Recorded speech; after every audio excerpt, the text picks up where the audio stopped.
All right, let's dive in. Today, we're going to peel back the layers on all the stuff around us, the everyday objects we never really think about. We're going to uncover the invisible forces, social, political, and environmental, that actually decide what gets designed and how it gets made. I mean, seriously, have you ever stopped to think about it? That chair you're sitting on, the phone in your hand, why do they look the way they do? Why do they feel the way they do? It's definitely not just about looking cool or working well. There's a much, much deeper story going on. And that's really the big idea we're exploring. Every single thing that's been designed, it's a product of its time and its place. You can think of it like a physical snapshot of our culture, our economy, and what we value. Okay, so first up, let's talk about the human element. How do the people around us, our communities, our shared beliefs, how do they end up influencing the choices a designer makes? Well, think about a place like Australia, which is incredibly diverse. That reality directly changes what a designer is asked to do. For instance, if you're designing a new school uniform, you can't just think about one type of student. You have to consider clothing that works for multiple faiths and cultures. You just can't get away with a one-size-fits-all approach anymore. And this quote right here, it's fantastic because it shows both the challenge and the solution.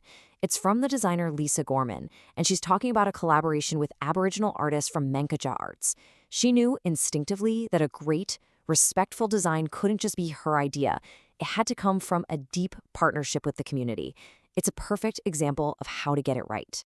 This whole idea of designing with a community brings us to this really key concept, egalitarianism. And its heart, it's the belief that good design should be for everyone, not just for a select few. It's what pushes designers to think hard about accessibility, about affordability, and to make sure their work doesn't accidentally shut an entire group of people out. Okay, so we've looked at the community level. Now let's zoom out. Let's pull the camera way, way back and look at the huge economic and political forces that are shaping how things get made all over the world. And you can't talk about that without talking about globalization. It has totally changed the game. On the one hand, it's amazing, right? A design team in Sydney can work in real time with an engineer in Berlin. But on the flip side, it creates this intense global competition, which puts enormous pressure on local designers to find cheaper ways to get their stuff made. And this lays that tension out perfectly. Designers are constantly wrestling with this choice. Do you manufacture offshore, where it's cheaper and you make more profit, but you might be wading into some pretty unethical labor conditions? Or do you produce everything locally, support jobs at home, keep an eye on ethics, but know it's going to cost more? It's a huge dilemma. And we can't forget about politics. Governments are kind of like the referees here. They set the rules of the game. They'll pass laws, like the Trade Practices Act, to protect us from stuff that's unsafe or misleading.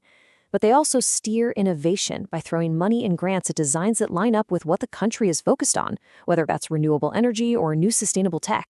That mention of renewable energy is the perfect segue to our next point, which is one of the biggest forces shaping design today, the environment. The demand for sustainability is completely changing how designers think and create.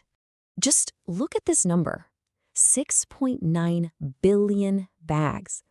That's how many plastic bags Australians were using every single year before the big bans came in. I mean, that's not just a statistic, that's a massive, urgent design problem. And it's a problem that designers are now being called on to solve. So how are they solving it? Well, it's a total shift in philosophy. We're finally moving away from this old, wasteful, cradle-to-grave model where you just take, make, and toss. The future is all about cradle-to-cradle, where waste basically gets designed out of the system from the very beginning. And this change isn't just happening because it's a nice idea. It's being driven by some very real, very scary pressures. We're talking about pollution, about running out of materials, about climate change. These aren't abstract ideas anymore. They're concrete challenges that are forcing designers to get creative with everything, from new materials to smarter energy use. And finally, here's the thing to remember. None of these forces just appeared out of thin air. They're all built on a long history of change in how we live, how we work, and how we use technology. Just look at how our work lives have evolved. We went from a grueling 50-plus hour industrial work week to a world of flex time, working from home, and the gig economy. And every single one of those shifts created new needs, and with them, new opportunities for designers to create everything from better home office chairs to quick, convenient products for busy people. And running underneath all of this, of course, is technology. But it's so much more than just robots on an assembly line. The digital revolution has fundamentally rewired the creative process itself.